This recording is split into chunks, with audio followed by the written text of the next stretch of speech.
Welcome to the Pathless Travel Podcast. This week we've got a very, very special guest with us. We've got the Executive Vice President of Leadership and Culture at Patrick Industries with us, Todd Gongwer. Todd, thanks for joining us. Hey, thanks, Craig. Happy to be here, man. This is going to be fun. This is going to be fun. I do know two things. One, I know that we don't have time to read off all of your accolades, your achievements, the things that you've done.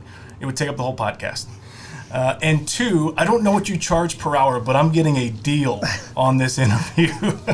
I do want to ask you about yesterday. So Patrick Industries, you had the opportunity to be in New York City. You got to ring the NASDAQ bell. What was that experience like? You know what? It was pretty cool. It was not really something that I had anticipated being as cool as it was. It was just, you're with a lot of great friends. And they do a great job of kind of hyping you into the moment and preparing you for the culmination of when it actually happens and stuff. So it's the build up and being there with friends, and even, for me, the journey with the organization goes way back. And so it was a really cool experience. You've been a part of some really special moments in your life. How does that rank? I can't rank them. I don't know. I mean, have it, with your kid, when your kids are born, or even with our son, bringing our son home from Haiti, marriage, all those things. I don't know. I mean, there's been a lot of cool sporting events and sporting moments too, but it was a great moment. So your title here is Executive Vice President of Leadership and Culture. It's been a part of your life for a long, long time. What's the origin of it? Was it through athletics? Was it through, parents? What? Yeah. Why leadership? Why culture? Why are you so passionate about it? Yeah. So I was an assistant college basketball coach for almost 12 years. So you and I share some love of a fun sport, obviously, and one of my favorites. But so kind of the sports world, and then I grew up as a part of a family business. And so when you run in both of those worlds for as long as I did, out of necessity more than anything else, you start to see the need for leadership. And, how do you help people lead better on their teams and work better together on their teams? And so that's been a part of kind of my passion going all the way back into the 90s. And then in 2004, I was actually brought into Adorn, which was one of Patrick's largest brands, and to kind of lead a cultural transformation. And that was over 20 years ago. Again, that experience just kind of really took it to another level then. And from there, wrote a book, and that kind of, we can talk more about that whenever you want, but that kind of took me on a crazy journey that I never anticipated. And it's just kind of continued to evolve over time, and I'm trying not to mess the journey up. I'm just trying to do the best I can every day. So, well, was there a moment or an experience that you had that you said, you know what, I can do this for a living, or I feel as though God's calling me to do this for a living? Was there a moment or a situation that comes to mind? Yeah, that's a great question, because I don't think I can necessarily pinpoint a specific, could do this for a living. I know that, because I'd been implementing stuff both with our team in the sports world and in the business world team, when I was brought into Adorn, naturally it was like, okay, you're going to do this for a living, but it better work. And so, of course, that experience was incredibly, foundational. And then Patrick, came in 2007, was part of the integration and doing a lot more leadership stuff there for a few more years. And then when I wrote Lead for God's Sake, the book, I didn't, even at that time, I really didn't think that wasn't necessarily what I was going to, continue to do on my own, especially. It was just like, I knew I was called to write the book, and then we'll see where else I'm supposed to go from there. I love teams and leadership, and I love both the sports and the business world. So I've always just kind of been like, okay. And I was in a season at that time where I could do that and just kind of see where it went. And it kind of took on a life of its own from there. And that path, became clear as I, continued to just kind of pursue what I felt God was kind of calling me to at that time. Yeah, so what was let's talk about the book a little bit. What was the inspiration for the book? I mean, did you always aspire to be a writer, or was Yeah. I just want to know, like, where did the book come from? Yeah, that was a really, again, I mentioned I was working, the previous years at Adorn and then Patrick, and I had continuously had people going, man, the things that we were putting into place, that we were implementing, really were working. It was making an impact on people's lives. That's how I judge, whether something's working or not, more than anything else. And felt like it was making an impact, and I really felt a stirring that I was supposed to write about a lot of these things that had been kind of developed over, the previous 15 years or so. And so when I set out to write, I thought I was going to write, kind of a step 1, step 2, step 3. It didn't have any idea it was going to be a parable, and, struggled for a few weeks, and then felt really clearly called, like God saying, start over with a short story, Todd. And I'm like going, all right, I can do that, I guess, for maybe a chapter or two, but I had no clue how to write, a fiction story. And so I just kind of started typing this story out, and it came out like nothing I've ever experienced. So I knew it was way bigger than what I had anticipated. And it really took on a life of its own. And a lot of people will start a business and then write a book to promote their business. And I tell people, I guess I did it backwards, because I knew I was supposed to write the book, and then I ended up kind of starting a business to support what I was being asked to do, in terms of going out and working with a lot of teams and coaches and business and stuff from there. You've been in many, many rooms filled with highly successful individuals, highly successful teams. Is there a room, you get to speak on a national level. Is there a room that comes to mind, or a moment that comes to mind that just, gave you the chills, or was an experience that was like none other? Anyone come to mind?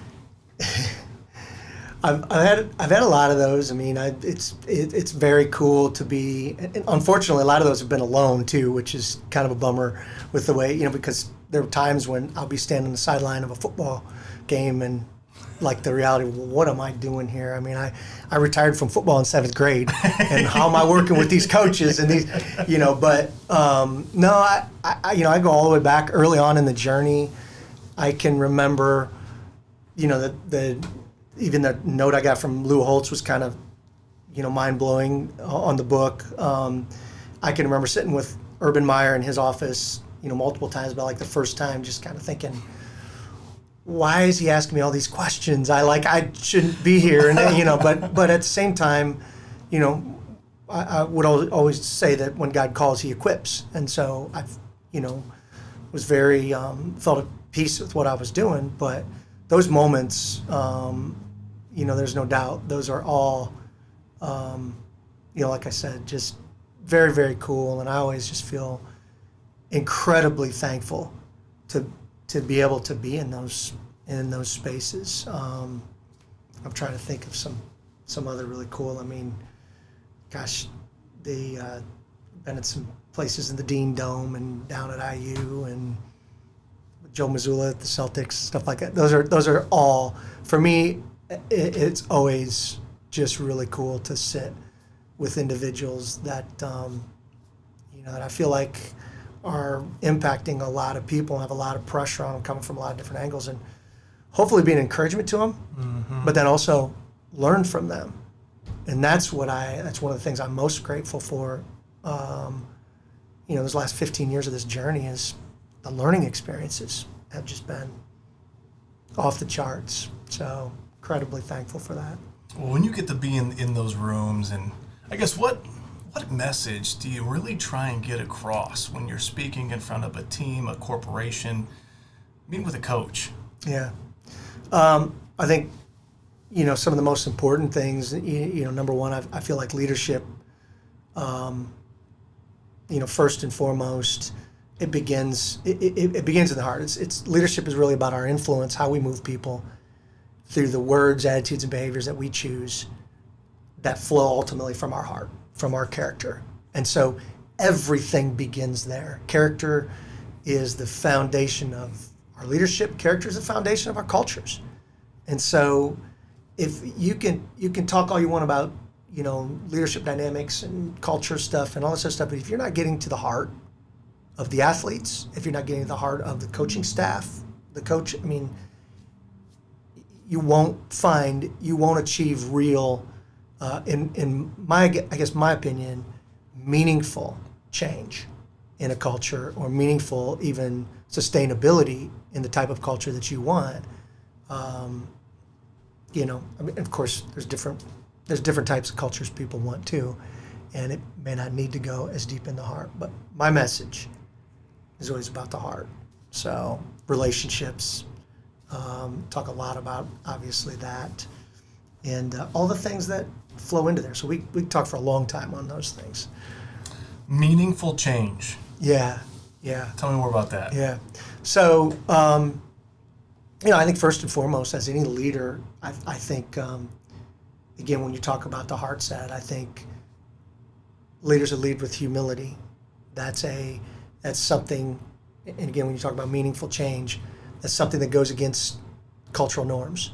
Humility is not something that people talk about it, but it's very surfacey in the way most people think about it. Mm-hmm. And I always love, C.S. Lewis talks about it as humility is not thinking of yourself less, or thinking less of yourself, it's thinking of yourself less. And that's countercultural. So meaningful change is about humility. Meaningful change is about taking responsibility for my contributions to the problems instead of defaulting to blaming everybody else, which again is the cultural norms we see these days.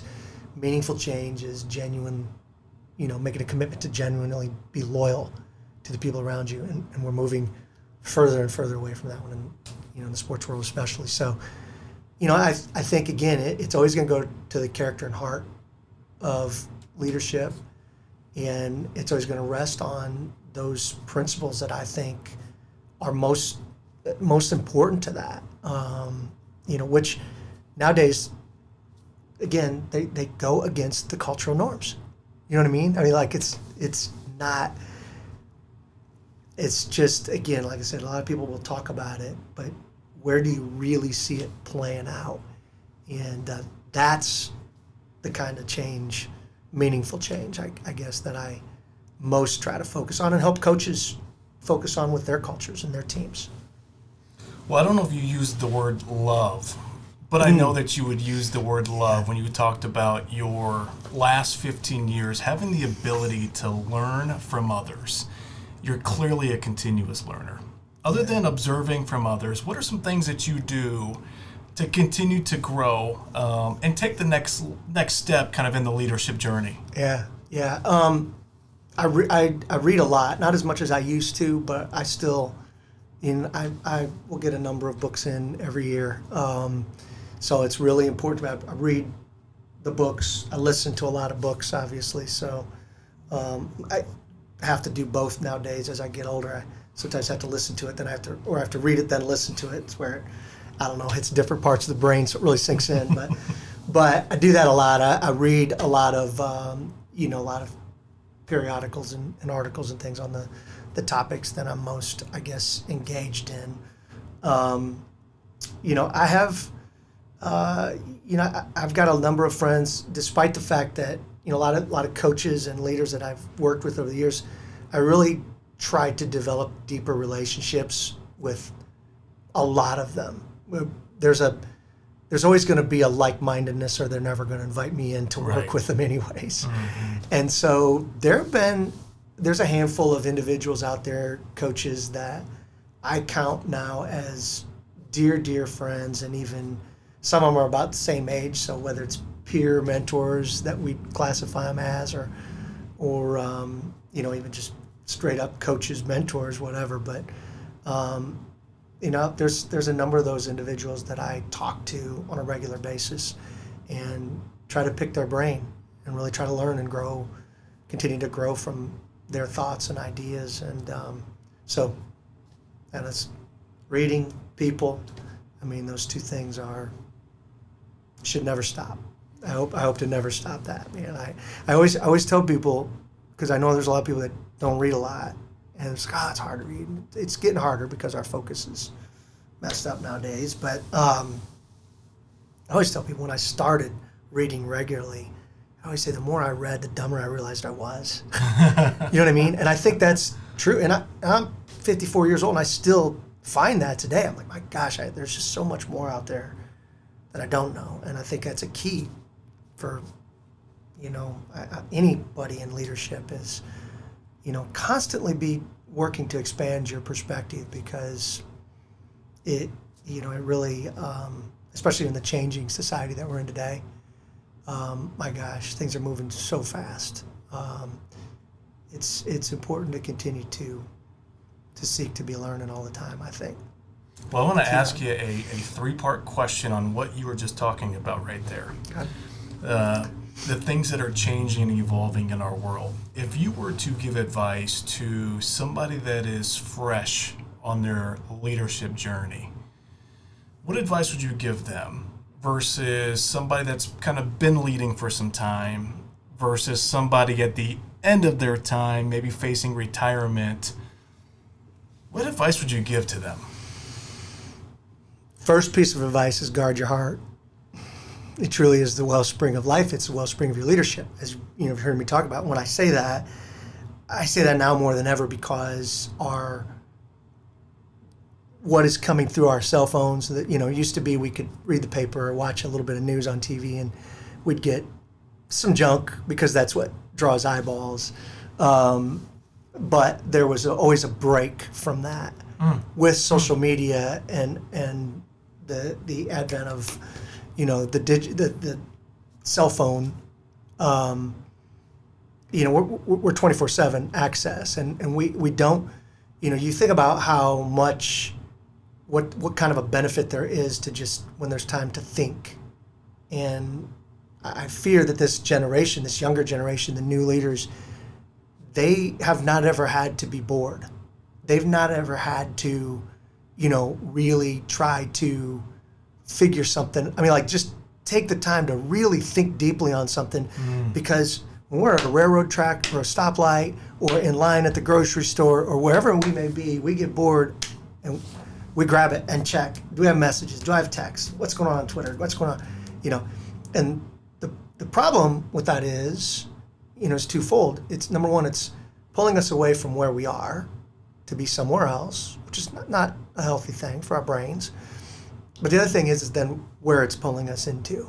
And because of what we know, what draws eyeballs, which is, fights and, things that either you strongly agree with or strongly disagree with, which isn't necessarily helping our perspective in any way, shape, or form.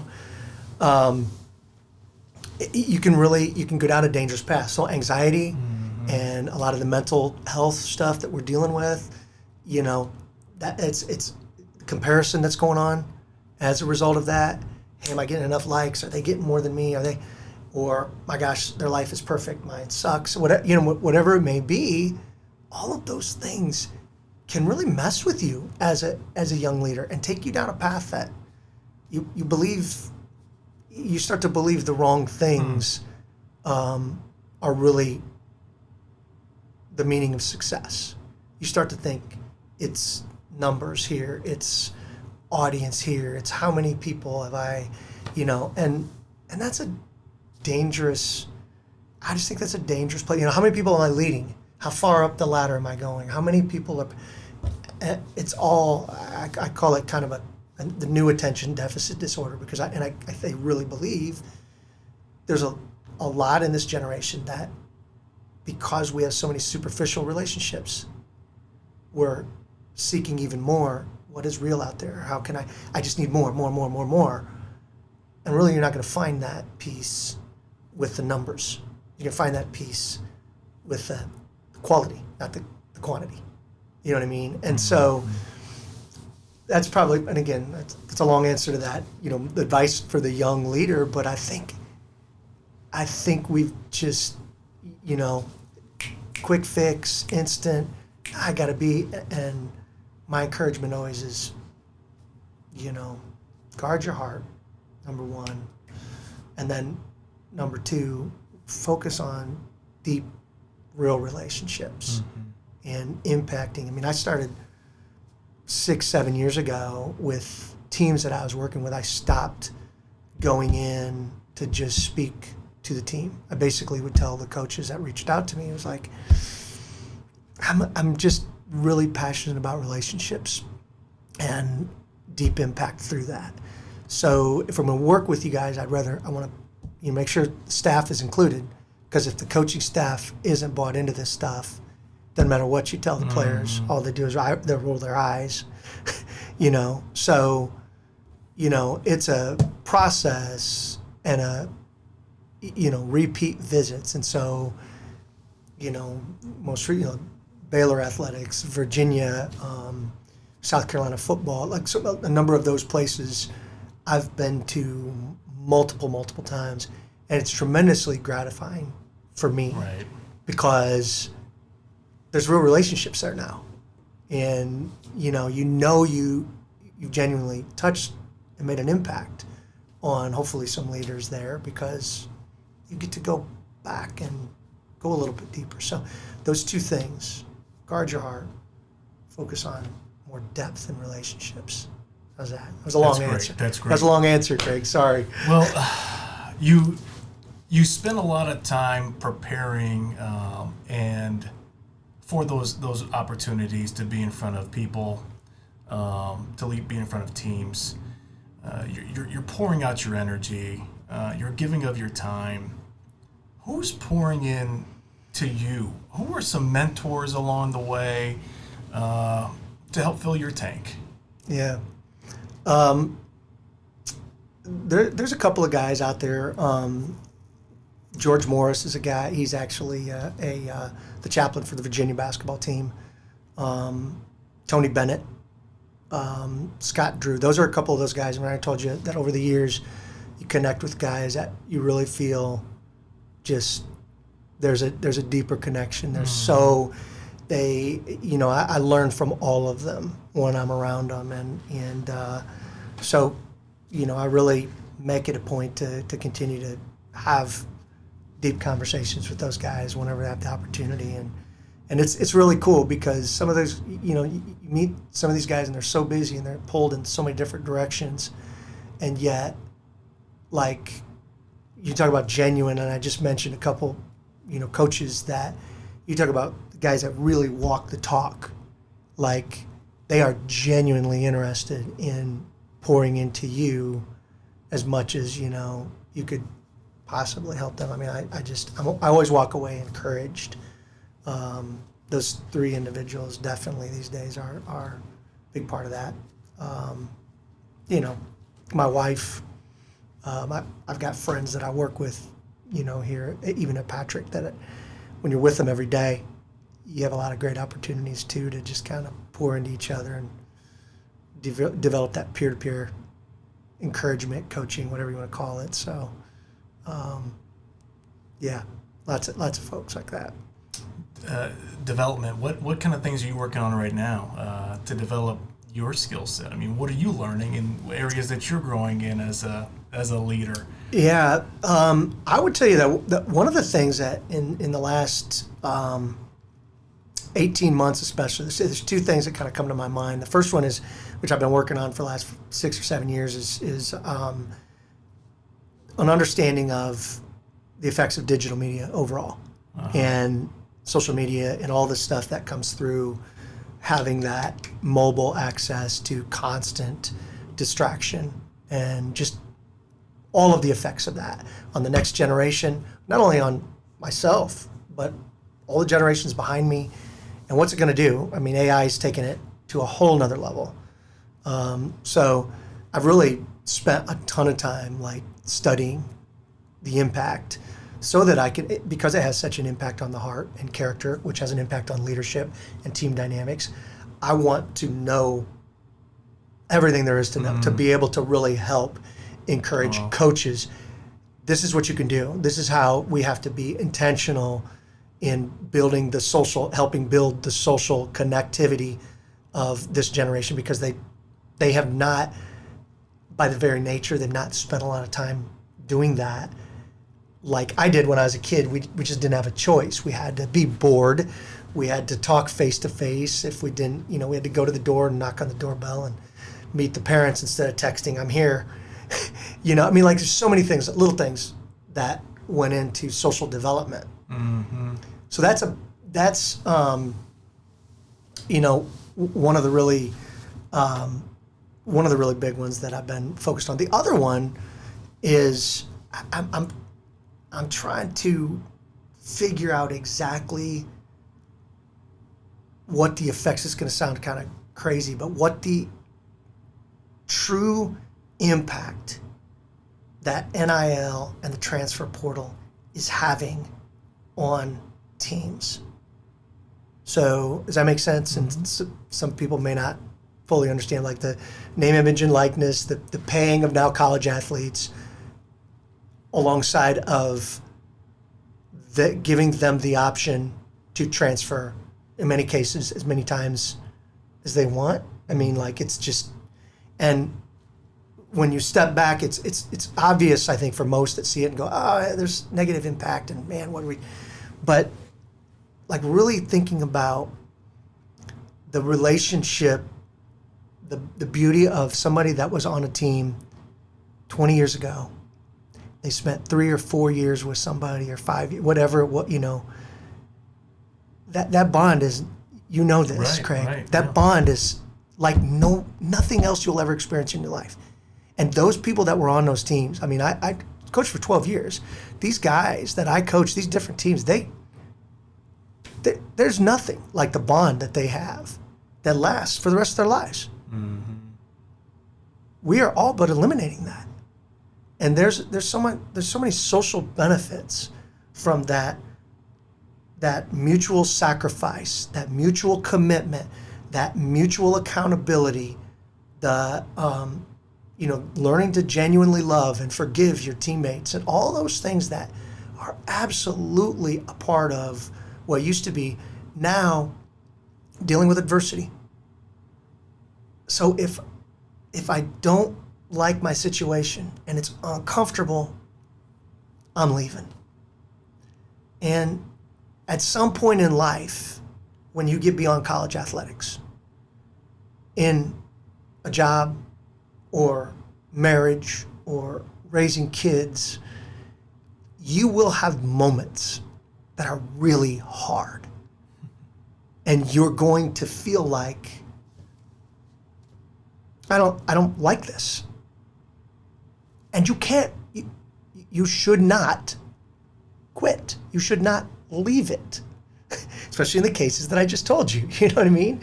Now, again, there are those instances, because I work with coaches a lot. There's instances where there's some bonehead coaches out there that deserve kids to leave, and you know what I mean? Like, but the benefit of going through that adversity, the benefit of learning to be, hey, you're going to be held accountable. Hey, you need to sacrifice for this teammate. Hey, you need to wait for a couple years until you work yourself into that, and you're going to appreciate it so much more when you fight through that. And this applies to the work, the business world. Mm-hmm. And what we're doing is we're eliminating all those benefits, and we're saying, hey, number one, we're going to really tempt your motive here to play the sport, because you should just really be passionate about the sport, maybe professionally, but I love the sport. I got 4 more years. I'm going to get a degree. No. We're going to give you 6 figures, maybe 7 figures. And now it's a job. You better perform. If you don't show up, hey, we're paying you too much. You're going to have the media. You're going to have people. I mean, there's so much here. And you know this, Craig. There's so much to that. And so I talked to a lot of guys, a lot of, coaches that are in it. How is it affecting you? What are you seeing? And trying to even watch how these teams play. I'm watching the skill level.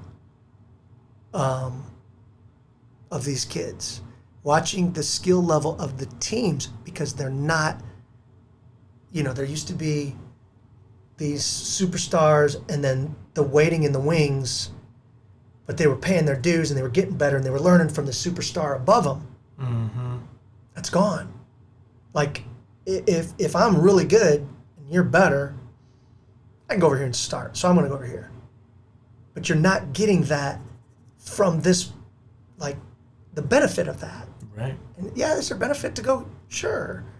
But the benefit for learning to persevere and fight through something when it's adverse, it's amazing. And it's gonna impact the entire working world, because we're talking about, I should say the entire working world, but it's a huge impact, because we're talking about thousands and thousands and thousands of athletes that it's just they're getting a different experience completely. And so I'm trying to figure out how I can most help coaches navigate this. So the majority of them are really struggling right now. Mm-hmm. It's somewhat miserable, borderline miserable for a lot. Something has to hopefully change. So, anyways, it was a long answer. No, Sorry it's a about great that. Answer. I've got one final question for you, and then I'll get you your final, and then I'll get your final thoughts. Talking about adversity, and I think something any listener can take away from this. What advice would you give to somebody when we start talking about having hard, difficult conversations? Do you have a framework for how to approach those? I know it starts with the heart, based upon this interview, but how would you coach somebody in having a very difficult conversation with an employee, with a teammate, you name it? Yeah, I'm smiling because that's a big part of my role, because I am coaching a lot of our executives here, coach a lot of people outside of here too. And you, to your point, that's a challenging. I wish there was just a do this and it'll go easy. I mean, I think the first and absolutely most important thing is relationship. And, a big part of that is trust, love, genuine love. People need to know that, you really do care about the person. Now, I get it in a professional role. You got somebody working for you. You got to hold them accountable. Yes, you can go to them and you can have that difficult time. But for me, because impact is such an important part of what I do and what I believe is a part of all of our call, in terms of how we work and, finding peace in our work, is, did I make a difference in this person's life? Mm-hmm. Are they better as a result of working for me? And not just this person, but the people that they're impacting now, because, no man is an island. We all got these spheres of, influence around us. And so the magnitude opportunity in that is great. So I do, always advise people to start with making sure their relationship is right and there's a genuine, like, that person knows that you really care about them. And then I think it's very important to make sure that you attack the behavior, not the person or the specific, whether it's a tactic or something that's going on, like, hey, you're not XYZ, you can't think of an example, but I'm not going to label you, but I am going to tell you that what's being perceived around you is this. Mm-hmm. And I think you want better. So these are the behaviors that this is causing people to think that about you. Do you really want that? And most people don't. There's some people out there that they really don't care. And I get that. But most people, when you get to their heart of hearts, they don't want others to think that they are disrespectful or don't care about anybody but themselves or whatever. So I think you have to, establish the relationship again and just be very clear about attacking. Let's attack the behaviors first and foremost. And then, from there, you heard me talk about perspective a little earlier. do you have a short-term perspective? Long-term perspective. I'm of the belief that eternal perspective is the best perspective. There's no end to it. I mean, I got this life, and then I got what comes after. And everything I truly want to do with the people around me, I want it to run through that filter of an eternal perspective. I want to impact you not just here. I want to impact you next. So, man, we could put a bow on this interview after that. But I do want to give you the opportunity to share any final thoughts to leave listeners with as it pertains to leadership. Oh man, I think again, I'm always going to go back to the heart is everything, and I think for each one of us, I think clearly defining, taking the effort to lay out what are those values that you really want people to see from you. And the thing that I always tell people is not just, you've heard about the write your epitaph by, values, or at the end of your life. I always tell people, my example is always, if there was a funeral service for me, my loved ones would be standing there, my wife, my kids, my parents, what are the words that I would want them to hear from the people? Because there are going to be a lot of people there that they don't know. You know what I mean? That only knew me, and they walk by and say, I'm sorry, this is what Todd was. This is what he meant. So what do you really want people to say? Man, he was a super achiever, man. Such a competitor. Just beat everybody that got in his way. And I'm not saying that's bad, but is that really what you want your kids to hear? Because I know I want my kids to hear, man, he lived his faith. He loved people, genuinely loved people. He cared. Every once in a while he was funny. I hope they say that. I try to be funny. I know I'm not very much, but I try my best to be funny. So I hope they say that. But you know what I mean? You know what I'm saying? Humble. I want them to say, man, he was a humble guy. Those are the things that I think matter the most. And I think as a leader, you have to take the time to define those, put them on paper, write out what they mean, and then revisit them. You got to look at that, and then of course the why. I would be remiss if I didn't talk about the core of the book's message and everything else. It's purpose. Why do you do what you do? Why are you here on this earth? And I kind of gave you a little bit of that when I say I believe my perspective focus is I want to love people and love God as He calls us to love people. So those are, I think, the places where the best leadership flows from, when that's the foundation. Thank you for doing this. This is outstanding, man. Thanks, Craig. Well, that's it for this week's episode of the Pathless Travel Podcast with our guest, Todd Gongwer. Until next week, have a great day.